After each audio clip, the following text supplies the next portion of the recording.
ആൻസിയുടെ മുമ്പിൽ നിങ്ങൾ മനസ്സ് തുറന്നതൊക്കെ ഞാൻ അറിഞ്ഞു. എന്റെ സാറേ, പിഴച്ച 2 പെണ്ണുങ്ങൾ ഒരുമിച്ച് നിന്നാലേ അതിന് പവർ കൂടുതലാ. പിഴച്ച ഞാനും മറ്റുള്ളവര് പിഴച്ചവളെന്ന് പറഞ്ഞു നശിപ്പിച്ച ആൻസി വർഗീസും ഒരുമിച്ച് കൈ കോർത്ത് പിടിച്ച് അവന്മാരുടെ കുടുംബത്തിലോട്ട് കയറി ചെന്നാലുണ്ടല്ലോ, എന്താ സംഭവിക്കാന്നറിയാമല്ലോ. ഞാനിനി പുറംലോകം കാണാതിരിക്കാനുള്ള രീതിയിൽ കുരുക്കി വെച്ചിരിക്കുവല്ലേ. സാറ് വന്നില്ലായിരുന്നെങ്കിൽ ജാമ്യം പോലും കിട്ടില്ലായിരുന്നു, ശിക്ഷ കിട്ടിയനെ.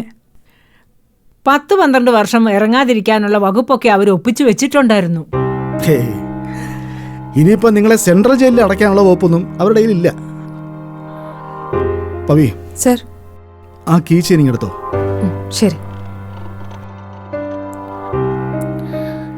ഇനി നിങ്ങളെ ഞാൻ പറയുന്ന കാര്യങ്ങൾ അതുപോലെ ചെയ്യണം. സാർ എന്തു പറഞ്ഞാലും ഞാൻ അക്ഷരം പ്രതി അനുസരിക്കാം. സാറ് പറഞ്ഞാട്ടെ.